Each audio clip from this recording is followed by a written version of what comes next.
عضو اللجنة الأولمبية الدولية هو من سيقلد وسيسلم الميدالية المستحقة لإيمان خليف.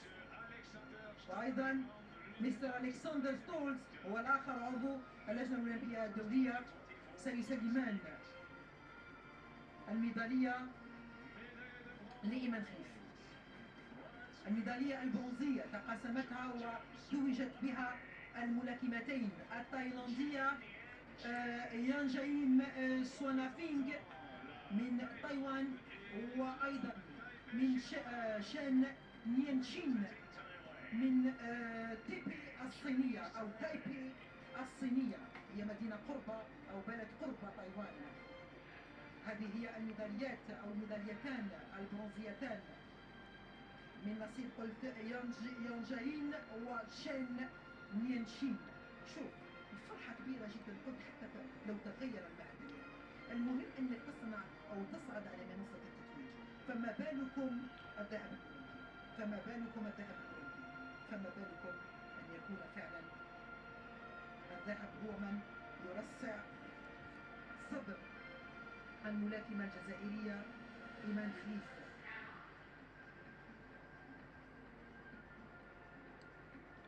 يلا ندق لسماء قسما بالنازلة الماحقات هنا بهذه القاعة. الميدالية أيضا الفضية من نصيب الصينية وبطلة العالم يان لو هكذا تسمى، ليو يونغ. ودائما مصطفى براف قلت رئيس اللجنة الأولمبية الإفريقية وعضو السيو هو من يسلم. وهذه هي الروح الرياضية طبعا، أنت منافسي ولست عدوي. هذه هي القيم الأولمبية، هكذا تربينا عليها، هكذا علمتنا الرياضة. أنازلك، ألاكمك، أصفعك، لكن أعانقك وأقبلك في نهاية المطاف.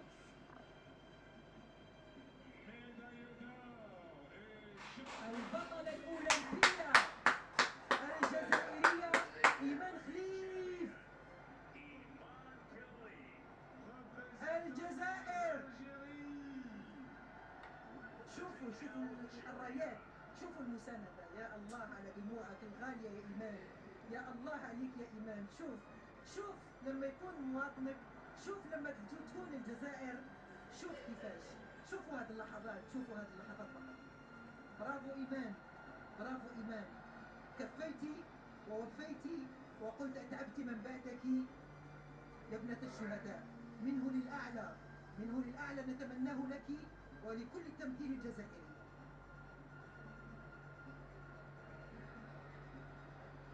كل القاعة تصدح بإيمان خليف.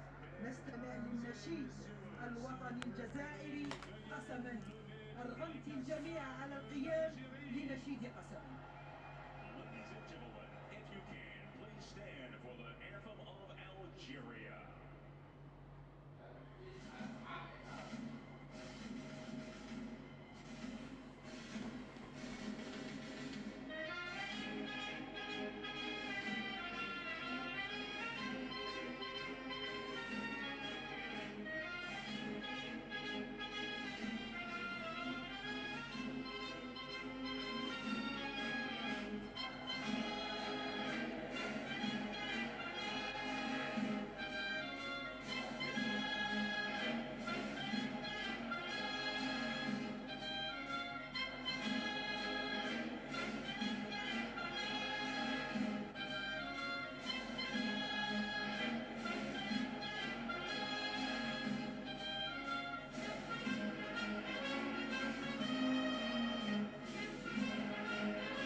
طبعا ألف مبروك لإيمان خليف، وألف مبروك للجزائر، وألف مبروك لمحققه، وألف مبروك للميدالية الذهبية التي أهديتها للجزائر. شكرا جزيلا لك إيمان خليف، شكرا على ما قلته.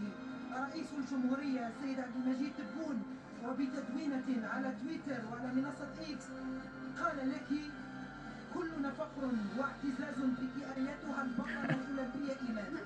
انتصارك اليوم هو انتصار الجزائر وذهبك ذهب الجزائر. شكرا لك إيمان خليف.